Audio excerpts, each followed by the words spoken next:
Well, my name is Sue Kestner, and I am one of the three tri-chairs, I guess we are, of the Programming Committee of the Friends of the Needham Public Library. Welcome to another one of our Sunday afternoon programs. I'd say, judging by the size of this crowd, that we're all pretty excited to hear our guest speaker, Sebastian Smee. Before he starts, I have a few housekeeping announcements. I'd like to urge you to register for our next program, which will occur on February 9th, Sunday, February 9th, when Dr. Ted Landsmark will speak on racism in Boston. How far have we come? Many of you will remember Ted Landsmark. In 1976, he was then a young professional African-American who was attacked on the Boston City's Hall Plaza by a white teenager wielding an American flagpole. That notorious incident was captured in a photograph by a journalist and became rather iconic, unfortunately, of a difficult time. He will share his observations on the evolution of Black life in Boston as both a social space and a physical environment. And if you're interested, and I hope you are, please register on the Needham Public Library's website under the events page. And now shifting to today. A year or so ago, Margaret Pantridge, one of the three tri-chairs, Margaret is over there and Deborah is the other. I don't know where she is, maybe outside still. But Margaret and I went to a talk at the Boston Athenaeum. I was featuring an interview with the then Boston Globe classical music critic, Jeremy Eichler, on his new book called Time's Echo. It was complete with a string quartet playing movements in between the interview. And as some of you might know, if you've seen this book, read this book, it's a cultural history of 4 pieces of classical music, but in many ways it's more about music and remembrance and the Holocaust. It was a difficult program to pull off, but it was a wonderful evening and made all the more captivating and really digestible by the interviewer, our speaker today. When the program ended, Margaret and I looked at each other and said, "Oh, do you think he would?" And we leapt up, got in line, and said, "Would you be willing to speak at our public?" And he said, "Absolutely." And I'm surprised you didn't hear our shouts of glee at that time.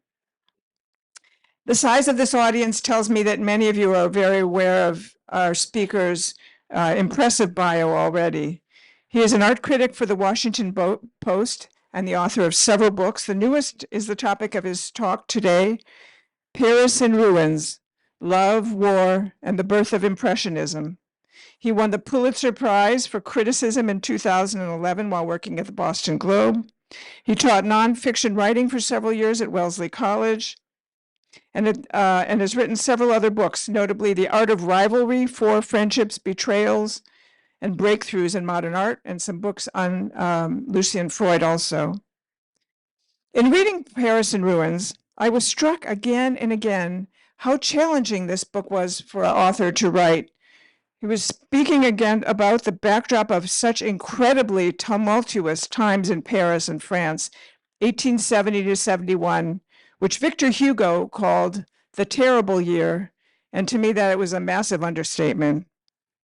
And at the same time, he's providing us with often intimate details of the lives of several famous painters familiar to us all, including Manet and Berthe Morisot.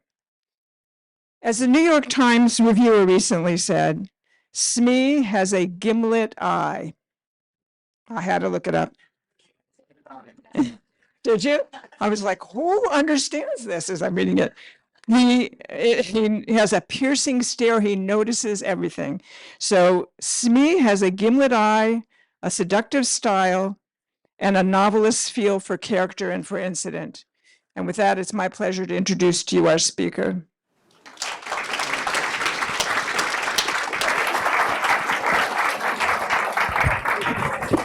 Thank you, Sue. Thank you, everyone. Can you all hear me okay?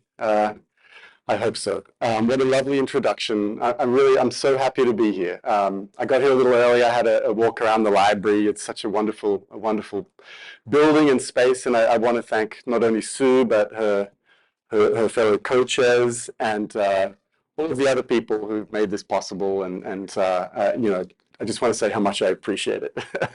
And to all of you for coming on a winter's day. I wish I'd thought of bringing a string quartet along. That would have been perfect. I'm married to a violinist. My daughter's a violinist, but it just didn't occur to me. I'm sure they would have been willing. But I do have some images, so that's hopefully a good thing. It works as it is, but if we get the lights down a little, that might be good too. But it doesn't matter. It's totally fine. Yes, look. I mean, I'll just I'll wing it a bit with the help of these images. That's great. That's great. Thank you, Sue. My book is about tumultuous events, and yes, it's about Paris and it's about war, but it's also very much about some painters that I really love. And primarily among those, I mean, I mentioned all of the artists we now know as the Impressionists, but the two painters at the core of the whole story are Édouard Manet, often known as the father of Impressionism, and Berthe Morisot, who was a great painter who was really the only woman who showed in that very first breakaway Impressionist exhibition in 1874.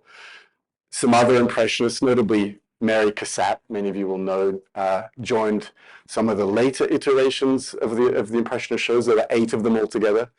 But Berthe Morisot, as I say, was the only one in that first one, and she was in all of the other Impressionist exhibitions, bar one.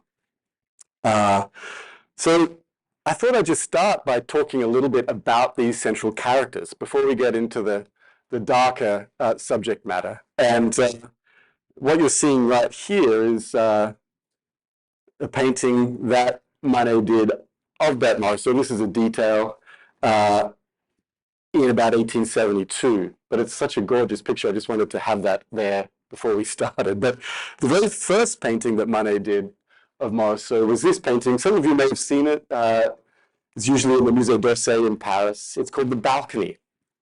Now, when they met, Berthe Morisot was already a recognized painter, and so was her sister, Edma. There were 2 sisters, but Edma and Berthe were the closest, and they were both painters and had been through the 1860s. They'd had some very notable teachers, including Camille Corot, whose works are represented in most museums around the world. And they both had their works accepted to the annual salon. Now, many of you may know about the salon, but if you don't, it's important to understand what that was. Every year in Paris, there was a huge exhibition, which was designed as a kind of showcase for all the most recent art. But it was a juried exhibition. It was kind of an official government-sponsored affair, and that meant that it was really governed by conservative values that were conservative at the time anyway. And so the kinds of art that were favored were very much religious and mythological pictures, history paintings. It was kind of a hierarchy, as many of you may know.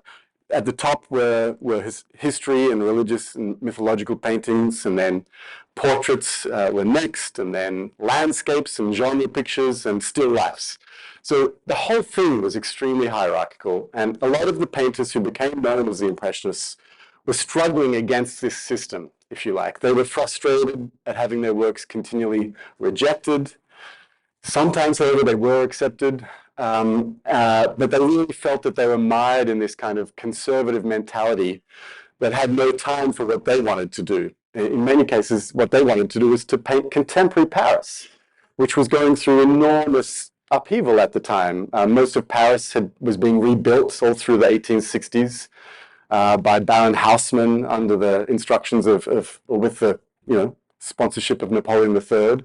All of those long boulevards that we know so well if we've seen maps of Paris or been lucky enough to go there, they were all part of this restructuring of Paris. So Paris was really a kind of enormous building site all through the 1860s. But anyway, Berthe Morisot and her sister had both had works accepted into the official salon several times. So they were already established painters. They were mostly painting landscapes, though. Édouard Manet, who I mentioned earlier, had also had works accepted by the salon and had a real success the first time he was accepted, and gathered around him a lot of followers who were so impressed by what he'd exhibited that they sort of started to visit him in his studio and pay attention to what he was doing, and they were very inspired by him.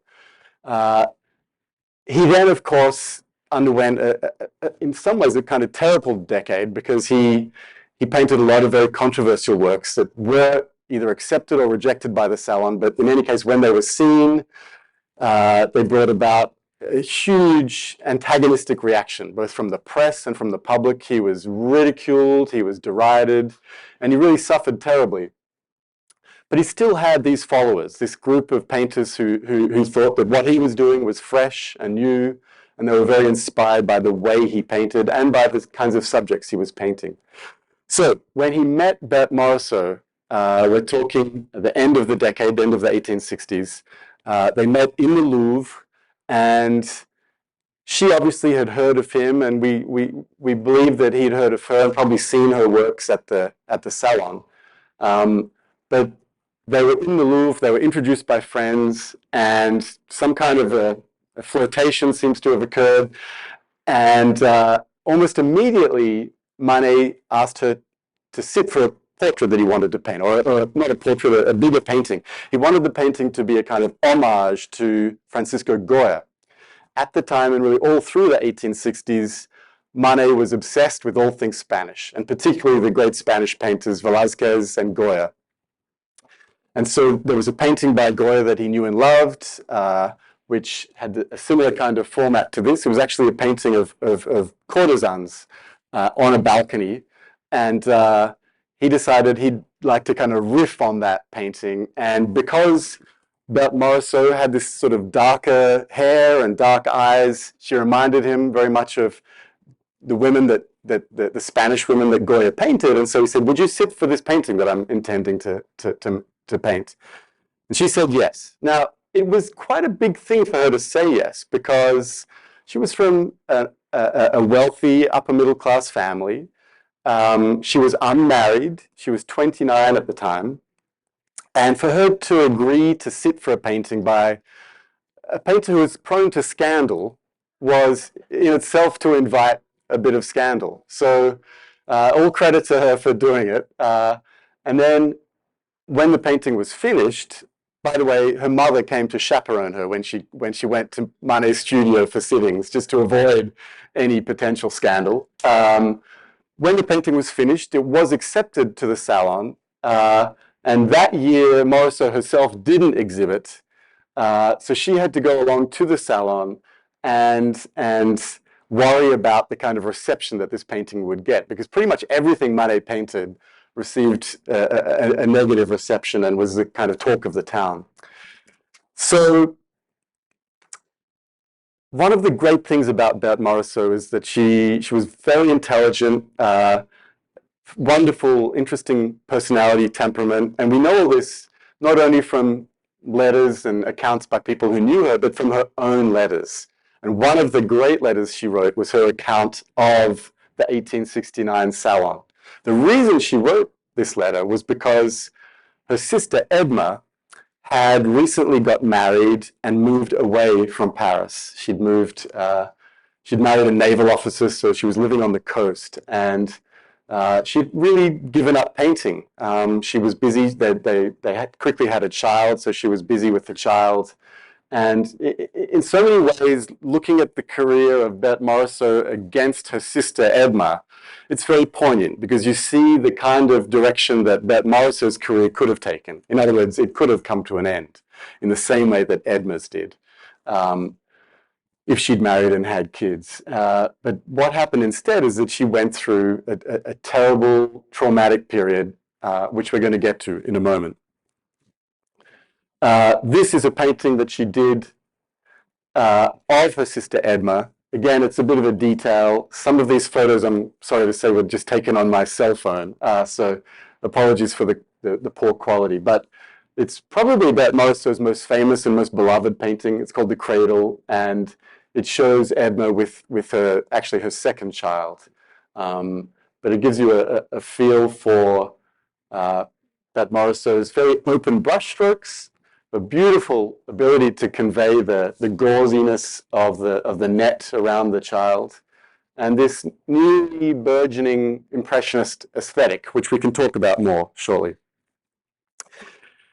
But I'm going to jump forward here to what happened the year after Manet painted the balcony.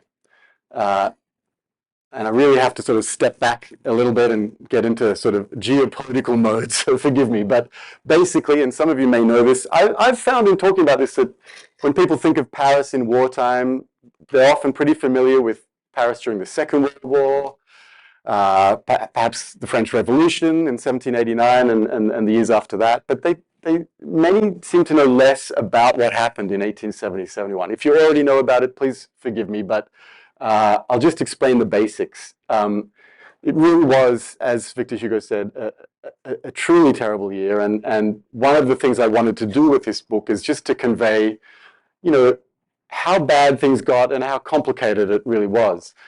France, under Napoleon III, who was an authoritarian leader, in some ways he was liberalizing things, but he was an emperor, so it was an authoritarian government. He foolishly declared war on what was then Prussia, was soon to become the greater nation of Germany. They thought that they would easily win. The generals notoriously supplied their officers only with maps of Prussia, but that was a terrible mistake because the entire war took place on French soil, almost the entire war, and it ended up being a rout. The Prussian forces, helped by soldiers from the other German-speaking states to the south of Prussia, won one battle after another. They finally defeated the French at a really big battle, and the emperor surrendered, went into exile. A republic was then declared in Paris. This is what Manet and most of the other Impressionists and so many people in Paris had been yearning for a long time. Manet was very much anti-Napoleon III.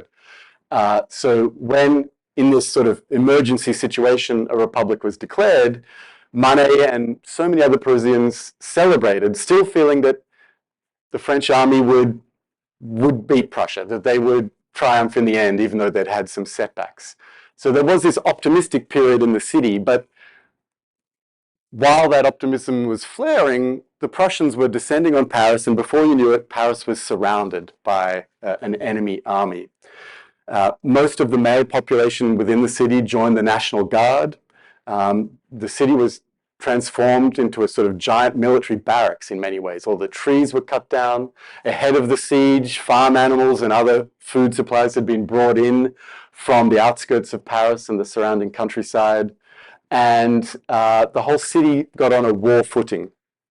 As I say, there was optimism. They felt that with so many people within Paris who'd been armed, with a great defensive wall, and with the remnants of the French army who were still outside Paris in different parts of France, they felt that all these things combined would help the French to ultimately triumph.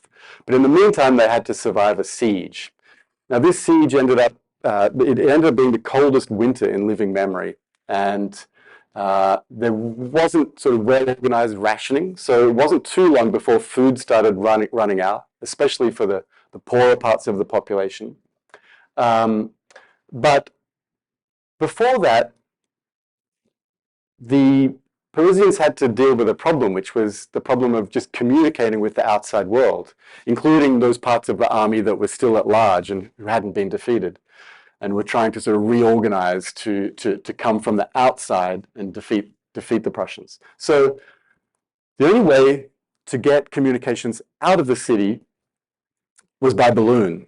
And a friend of Manet, a man called Nadar, who was a pioneering photographer but also a balloonist, ended up taking charge of this balloon operation, which is one of the most extraordinary episodes in the modern history of warfare.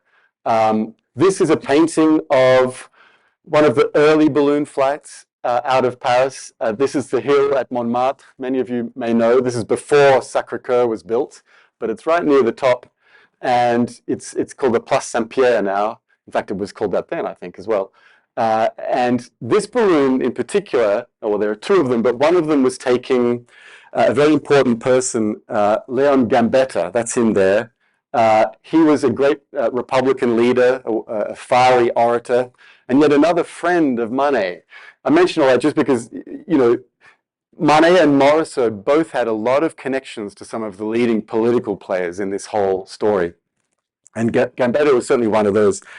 I start the book with an account of this balloon flight where he went up out of Paris and just sort of avoided enemy fire. The Prussians obviously could see these balloons going up, and they fired shots, and some of them hit the balloons. You would have thought that would be curtains, but in fact, it wasn't necessarily. And this balloon made it over the besieging lines and crashed down to earth, hit a tree, and Gambetta was rescued by some locals and then taken by train to Tours, and then managed to start reconstituting the French army. So he was a very important figure. And a series of balloons went up out of the city after this. Many of them carried letters from Manet to his wife. So this is another thing I didn't mention. Manet was married, which was a problem if there was in fact a bit of a love affair between Morisot and Manet. We have no evidence that it was ever consummated. There was certainly a very strong and intimate connection, but the problem was Morisot, even though she was unmarried and 29, and her parents were really hassling her to hurry up and get married, she couldn't marry Manet because he was already married. Suzanne, his wife, and the boy Léon had been sent out of the city and were down near the border with Spain. So all these letters were sent out of the city by balloon. And it's incredible. She ended up getting all of them. But it took a long time for him to get any letters in reply because, of course, you can send a balloon up and it'll go somewhere, but it's very hard to direct it. It all depends on the direction of the wind. One balloon ended up getting stuck in really bad weather. It was floating for a couple of days at high speed and then crashed into a mountain. The balloonists didn't know where they were. They walked down the hill. They ran into a local who was speaking a language they didn't recognize. It was very strange. And they sort of finally figured out that they were in Norway. They'd hit the mountains in Norway. And, you know, another balloon very tragically just drifted out to sea and they were never seen again. So this was the whole problem. An amazing number of them made it to some point from where the letters could be safely delivered to their recipients. But the problem was getting messages back in, as I said. Attempts were made, but they just never got the wind direction and the timing right. But finally, they found a very ingenious way of getting letters back in, and this was to do it by homing pigeon. And they could transport enormous numbers of letters. I described this in the book, but when I learned about it, I was so intrigued. Balloons that were sent out with the letters were also sent out with cages of homing pigeons. And once the letters were received, they had a whole system where they would pin, let's say, 100 or maybe 300 letters to an enormous board, photograph that board. So all those letters had been photographed. And then they used the negatives, which are sort of, if you like, miniature versions of those letters, rolled them up, put them inside goose quills, tied the goose quill to the back of the homing pigeons, then sent the pigeons off. Some of them were shot down, others were taken by birds of prey, but they would send the same negatives or copies of the same negatives in the feathers of multiple birds. So there was actually a very high rate of success. One of those, you know, multiple birds would make it back, maybe more. And then when they were received in Paris, those negatives were blown up with a big projector, and people would then transcribe all these letters and then deliver them to their recipients. So it's absolutely amazing, because a lot of that technology, that miniaturization technology especially, was brand new. Anyway, I don't mean to get bogged down in those sort of technical details, but I thought you'd be interested. This is an etching that Manet made. One of the challenges with this book was that I really wanted it to focus as much as possible on the artists and, of course, on the art that they made. But during this year, things got so bad that there really weren't the conditions for art making. You know, supplies didn't exist. As I said, Manet and Degas as well, who was the only other of the Impressionists, along with Morisot, who remained in the city. Monet, Pissarro, Cézanne, they were all out of the city, so they didn't experience the same thing. But Manet, Degas had joined the National Guard. They had no chance to make art. Manet had packed up his studio. So there was very little art made during the terrible year. But this is one very modern, almost Japanese-looking etching that Manet made. As it says, line in front of the butcher shop. I mean, people were really desperate for food, and people, generally women, would get up incredibly early and line up at the butcher shop and often get to the end of the line and there was simply no food. Towards the end of the siege, or really halfway through, it was a 4 to 5 month siege. People were reduced to eating pigeons, rats. Finally, the animals in the zoo were slaughtered. It was just appalling and tragic. Things got more and more depressing. I'm going to skip forward here. I'll just sketch in basically, what happened, which is that the forces within Paris eventually had to surrender. That was in January 1871. By this point, Prussia had united with the other neighboring German-speaking states to become the greater country of Germany, as I mentioned before. They did that in Versailles, which is where their besieging forces were headquartered in Versailles. In the Hall of Mirrors, they conducted the ceremony. So you can imagine how humiliating this was for France. And if you want to understand the First World War and the Second World War, I think you really have to understand just how humiliating this was for France. And how the thirst for revenge, was really bred around the whole country. There was a period where food flooded back into the city. Manet went to retrieve his wife and stayed out of the city for some time. Berthe Morisot and her family, who experienced the whole siege in Passy, which is just across the river from the Eiffel Tower. They also left the city, but just to the outskirts. They could still see some of the buildings in the city. Morisot had been lucky to survive, honestly. She came very close to not only starvation, but terrible illness. So she'd been traumatized by the whole thing and was recuperating when other political events started to unravel. During the siege, there'd been a lot of upheaval and tension, mostly coming from the radical Republicans. So I mentioned that Paris had declared a republic, but they were kind of moderate Republicans, and there were still many people in Paris who were radicalized by this whole experience, if they hadn't already been radicalized.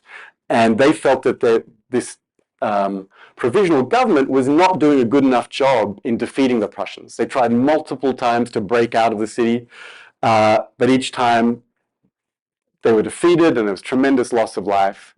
And so there was a sort of an attempted coup way back in October.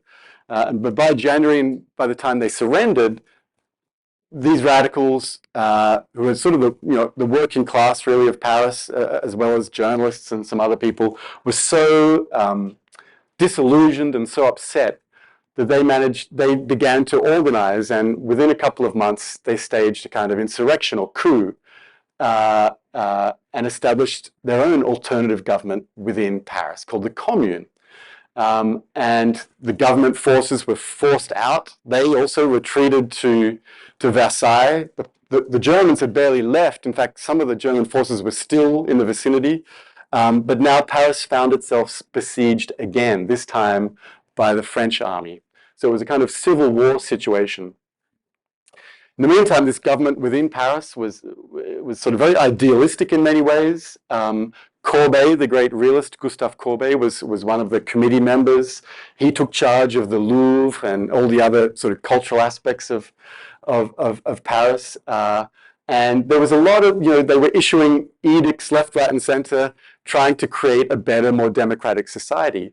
But it was also a provisional government that was mired in chaos and confusion, and they really didn't have a chance in many ways, not only because they were besieged, but they didn't have a real leader, and I guess it could just never stand that you would have Paris essentially seceding from the rest of France. And, you know, Manet and the other Impressionists were sympathetic to the Communards in many ways. They were Republicans.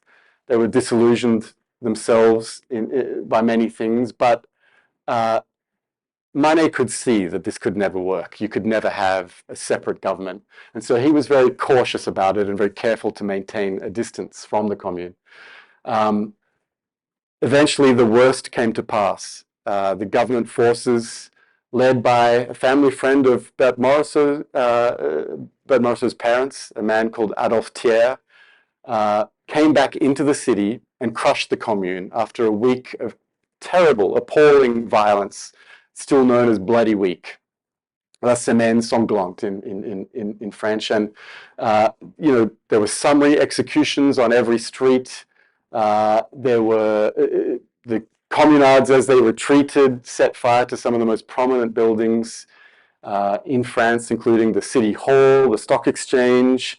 The Louvre itself came close to burning down. And you can see from some of these old black and white photos, this, sorry, is not a photo, obviously. This is a picture by Manet that shows the summary executions by the government forces. There was no natural justice, no trial, nothing. You know, thousands of these communards were just stood in front of firing squads and murdered.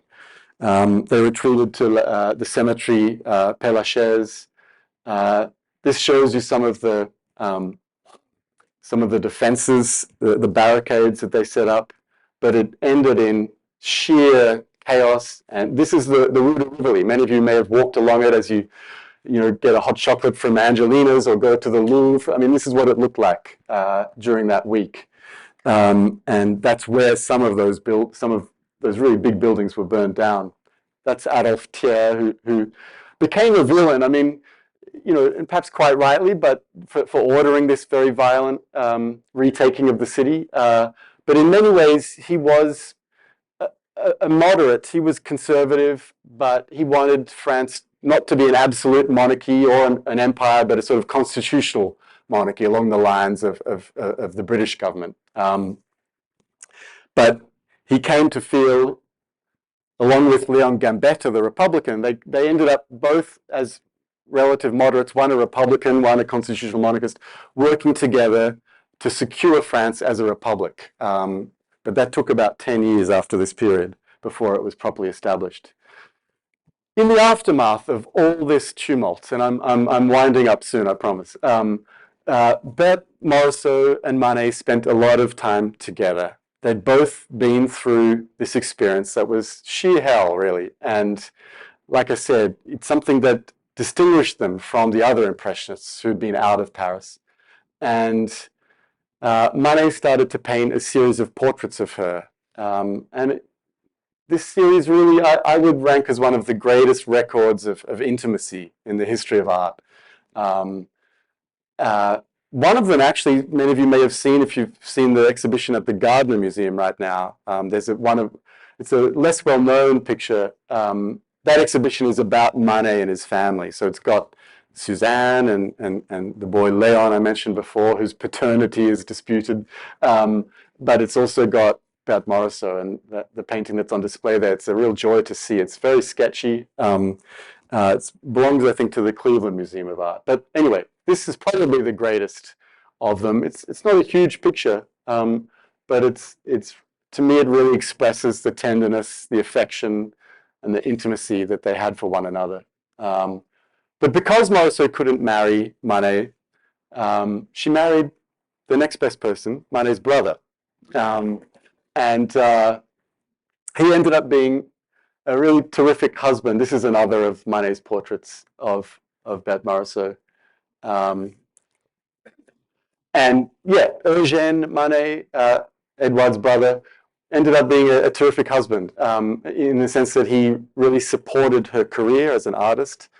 As I said, you know, Berthe could have followed the path of her sister Edma, but it really was, I think, the experience of going through this traumatic year that made her resolve to becoming a professional painter, not just an amateur lady painter, which, she might have been written off as by some,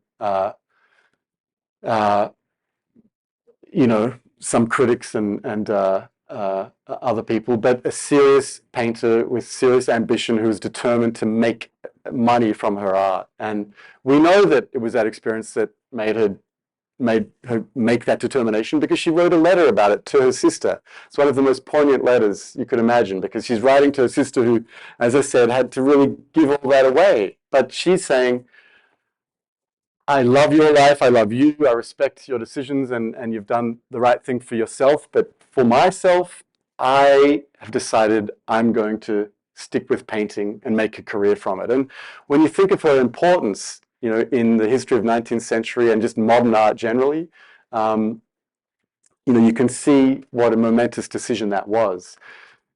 Degas invited her in 1873 to participate in an exhibition that was to be a kind of breakaway exhibition, a breakaway from the official salon, that by then all these younger, more daring painters were really fed up with, truly sick and tired of it. And that exhibition became the first Impressionist exhibition. Now, Manet, while he's painting her in this series of portraits, is advising her not to participate. He says it will be a dreadful mistake. You should show at the salon. The salon is the only place to make your reputation and to make a career, which is what you said you want to do. It would be a terrible mistake to show with this group of other painters. You're only going to get mocked in the press. No one will take you seriously. And yet, Berthe Morisot decided to go ahead and join that group. Manet never did, by the way. Even though he's known as the father of Impressionism, he never showed in any of those Impressionist exhibitions. And I think one of the reasons he was reluctant to was that the Impressionists were associated with the Communards. The Communards who'd been defeated by this more conservative government. During this period, you can imagine, there was a kind of reactionary backlash. And it was a very dangerous thing to be associated with the Communards. They were labeled with the same word that was applied to unrepentant Communards. The intransigence was applied to the Impressionists before the word Impressionism was even coined. So you can see how fraught it was for Berthe Morisot to decide to join, but she did. And, I think history shows that it was probably a pretty good decision. There's an exhibition that's just coming to an end at the National Gallery in DC right now. Has anyone here seen it? I'm seeing smiles. Yes, fantastic. Oh, that's great. Well, so you'll know that that first exhibition took place in 1874. The National Gallery show starts with a side-by-side juxtaposition of this painting by Monet, which is probably the most famous Impressionist picture ever. It's Impression's Sunrise, and of course, its title gave the Impressionists their name when a critic used it pejoratively. He wasn't intending to say anything complimentary, but the term stuck. That painting is hung in DC next to this painting, which you may also know because it's in the Museum of Fine Arts, Boston, usually. It's a painting by Jean-Léon Gérôme, and it's displayed next to the Monet because it won the top prize at that year's salon. And you can see just by having them next to each other how different they are, right? Here's a painting of a contemporary scene in France, a harbor scene. You can see industry, you can see cranes and smokestacks, maybe pollution, but in any case, fog, and it's a present tense painting, right? And here's a painting that's technically amazing, and actually I quite love this painting. I think it's remarkable and almost funny, but it licked smooth, not that sort of sketchy Impressionist brushstroke that we've got used to these days, but would have seemed so radical at the time. Here, everything is very carefully drawn. The colors are incredibly vivid, but they're very saturated. There's no sense of sort of atmosphere. It's a clear air.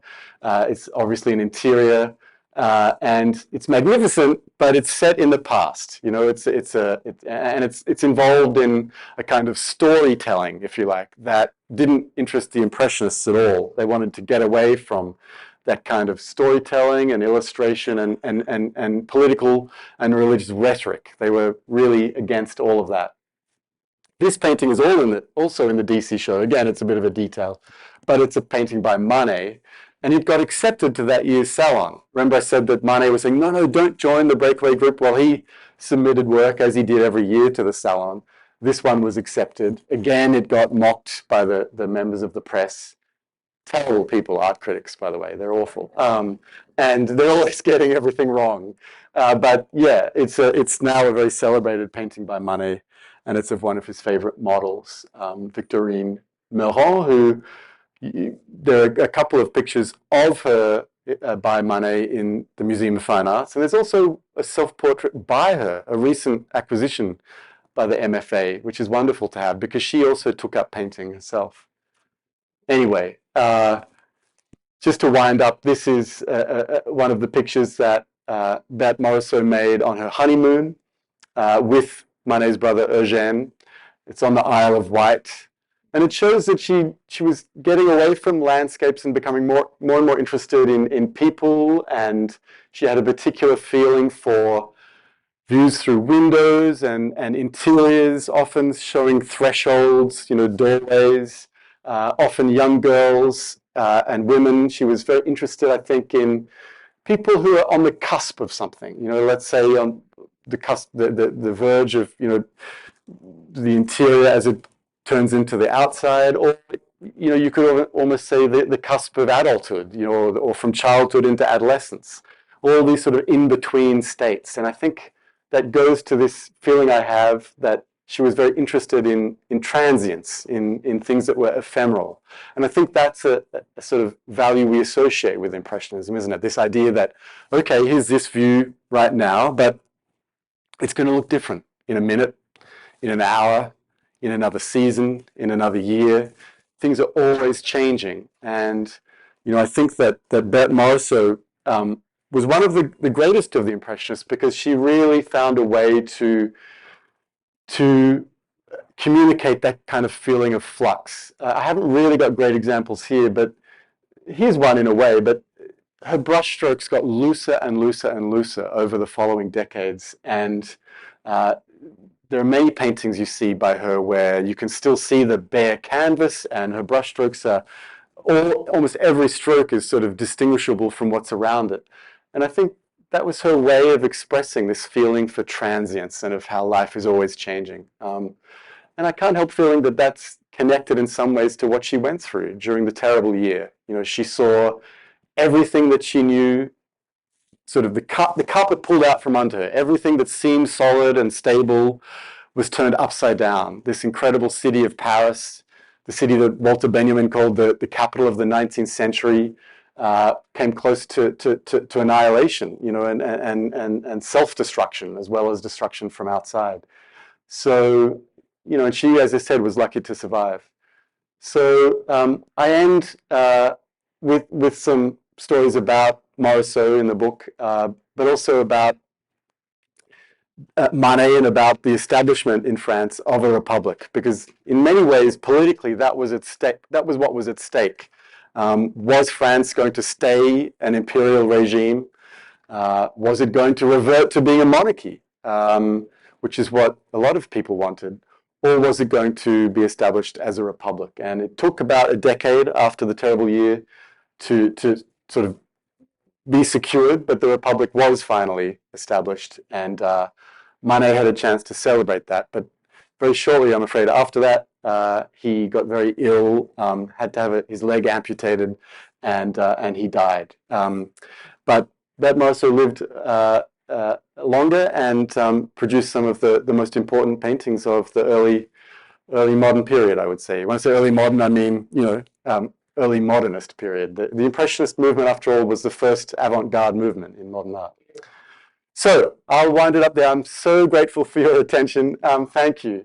And I'd be very happy to take questions.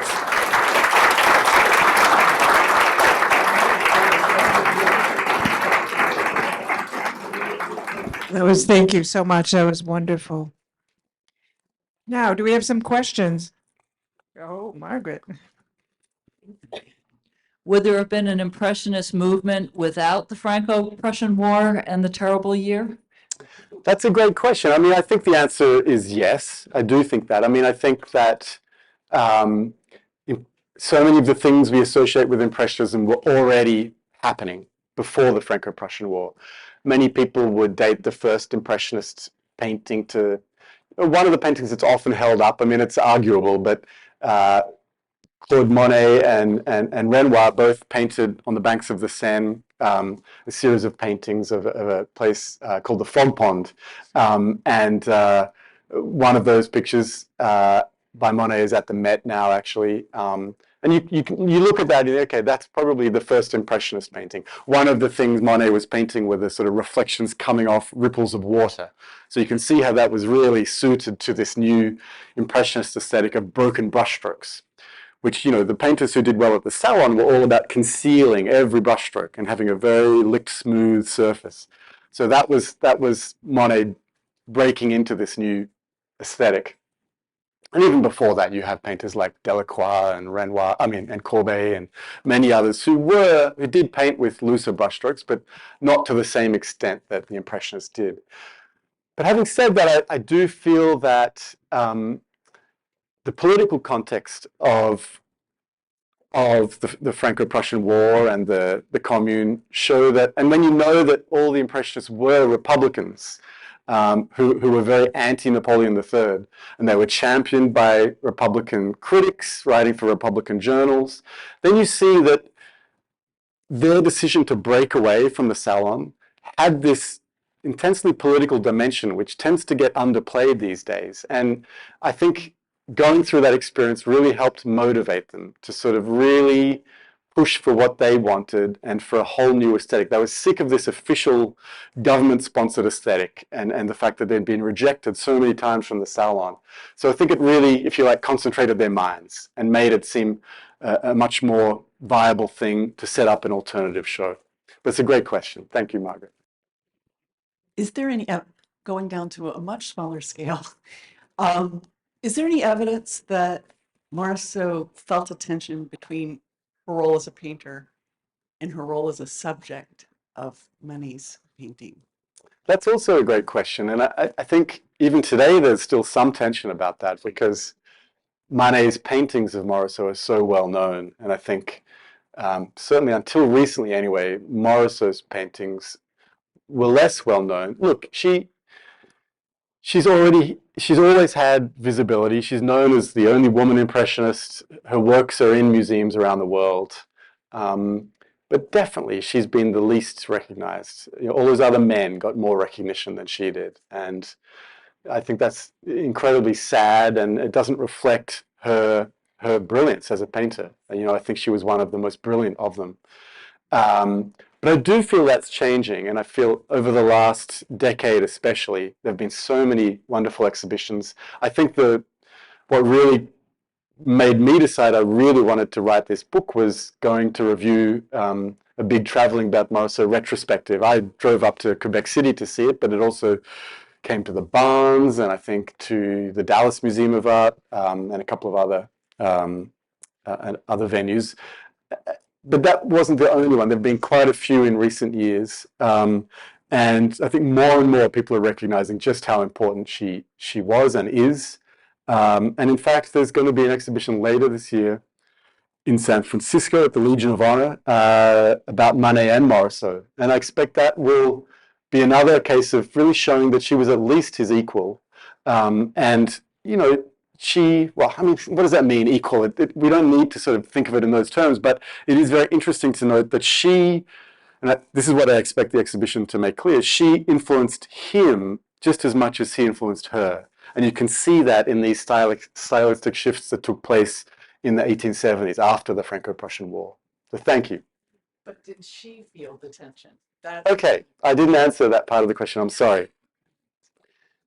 Yes, she felt the tension. She felt very conscious of being inferior in some ways to him at the time they first met. And certainly he'd been painting for a little longer than she had and was more well known. And he just was an incredibly talented painter.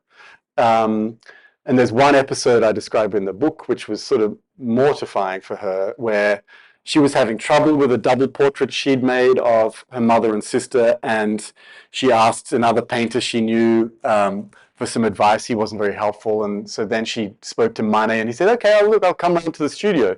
He came round. He said, "Well, look, it's very good, but let me just see here. There's something wrong with the face." And he picked up her brushes and started reworking something in the face, and then he said, "Well, there's something down here too, and there's something," and for the next hour or two, he basically reworked the whole painting, and she felt powerless to stop him. She was sort of so embarrassed that she was, I think, kind of frozen. And that painting's now in the National Gallery in DC. But she didn't at the end of that experience, she didn't want to send it to the salon, which is she ended up being persuaded to. But you know, that kind of dynamic, you know, was very hard for her to manage, and I think, you know, probably for all women painters at that time, they would have encountered that kind of treatment, condescension, you could call it, whatever. But she also had some role models, women artists who had had great success. One of them was someone called Marcello, a sculptor who moved in amazing circles. She was sort of part of Napoleon III's court, and had you know, some really important commissions for the Paris Opera, for instance. And she was a sort of role model in many ways. She befriended Berthe Morisot, and she showed what it could look like to be a self-confident female creator in a very sexist time and still succeed. So yeah, she could stand up for herself as well, I think, in the end. When I read the early reviews of the book and all that, I got the impression, which I'm beginning to think is not correct, that the upheaval of what happened in Paris, that the Impressionist movement was occurring in the countryside and was a withdrawal reaction from the chaos, with a sense that there always will be trees and landscape and sky and ocean, and we can express ourselves more along those lines than have to get rid of the chaos. And my immediate reaction was the end of Candide, where there was this withdrawal to our garden and let's plant it and watch it grow. After all, the tumult of that era and the wars and the upheavals and all that. And I'm beginning to think that that's not correct, that this was just a different perspective that had room to rise, so to speak, and be, and I just don't know. Right. So, you know, thank you for the question. It's a great one. I mean, you're not entirely off base there, but I think the misunderstanding is just that there really wasn't very much art being produced at all during this. I mean, it was just 1 year, and it was sort of two sets of, you know, two events, each of about 4 or 5 months. And everyone was too preoccupied to really paint. But the question is really around, what is the reaction to this tumult? What you know, if the Impressionists were interested in painting modern life and contemporary Paris, let's say, why weren't they painting the ruins of Paris? Because there are no paintings by the Impressionists of the ruins. And really the city was in ruins, the center of the city, and there were other scenes of destruction all around the city and even in the countryside. So, you know, I do think it's fair to say that in some ways there was a kind of withdrawal from the political sphere. People wanted to move on. They wanted to get past this trauma. They wanted to rebuild France and just move into the future, no longer be stuck in this embarrassing and terrible past. And that connected with their desire to grow away from conservatism and you know, this imperialist aesthetic generally. So they just wanted to get on with things. And so I think you can look at Impressionist paintings, which are, you know, so beautiful, these pictures of the countryside and so on, and see it as a sort of healing movement and a healing process just to be painting these paintings. But what's poignant also to think about is that many of those paintings were painted on the banks of the Seine in areas where some of the worst fighting took place, both during the attempts to break out of Paris during the siege, and then also during the fighting around the edges of Paris that took place near the end of the Commune. And there are paintings by Renoir, by Pissarro, and Sisley that show scenes that had been scenes of carnage just 1 or 2 or 3 years earlier. And here they're showing saplings, trees had been cut down, and so there's a painting in the National Gallery of saplings. Well, the reason they're saplings is because they've just been replanted. So you can see that contemporary viewers would have known, okay, this scene was where some terrible battles took place. In fact, I may have lost a son or something there. Like contemporary viewers would have understood that there were deeper, was deeper significance to some of these paintings that we today just see as kind of pretty pictures. So I think there's a bit of both. But there was this political impetus as well. They did want France to be a republic. They had some sympathy for the communards, but they also wanted to keep their distance. They didn't want to degenerate into, extremity and a polarized society. They wanted to knit things together again. So it's complicated. It's a complicated sort of response. But thanks for the question. Yeah. Thank you. I read your book a couple months ago. Thank you. My sister was kind enough to get it to me while I was recovering from surgery. Oh. Because I read your Art of Rivalry, and Oh. which was also hers. And anyways, nice of her. You could be Berthe and Edmond Morisot. I love it. I love it. And I loved it. Thank But I did read the review by Marjorie Hines, is it, in ArtNet? Yes, right. I know Yes. which one you're talking about. Yes. She had a lot of quibbles, Sure. which I won't go into the quibbles.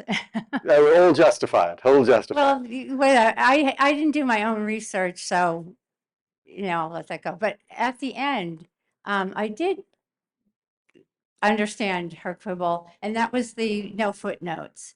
Now, I'm not a big footnote person, although I read them. I read a lot of nonfiction.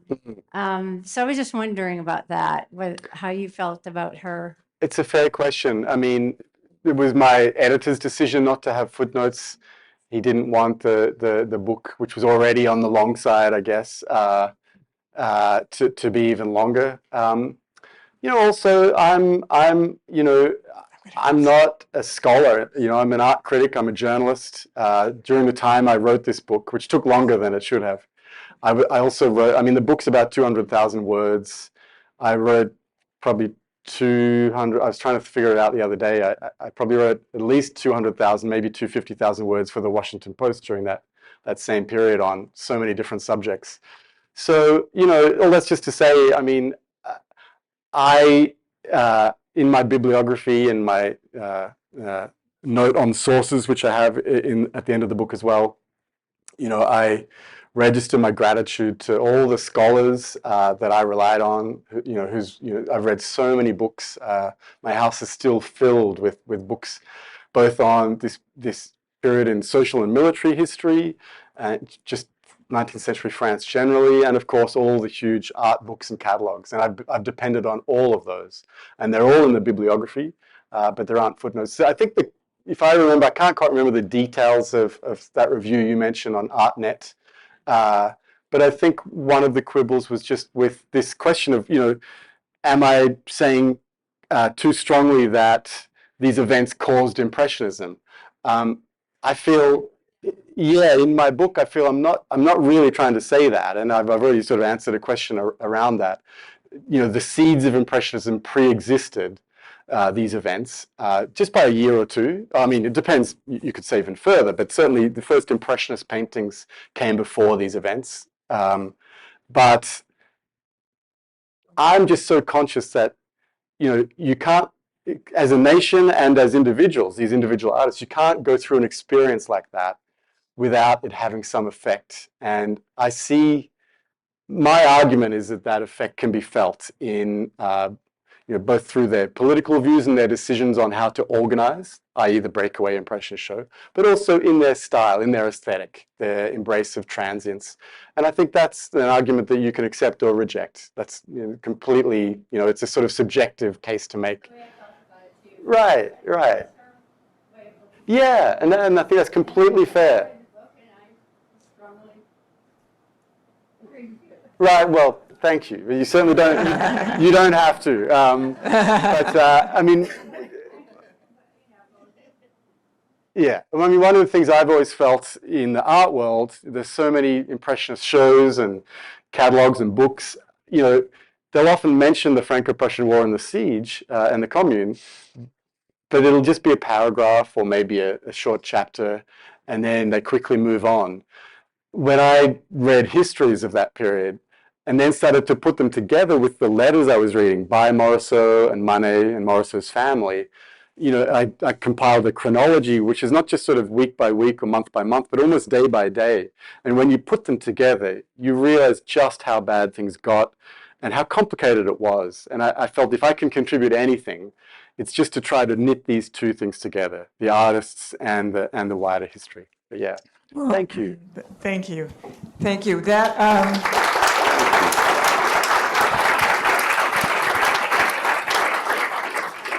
thank you so much for coming today. Thank you. Thank you all so much, and thank you, Sue. Yeah.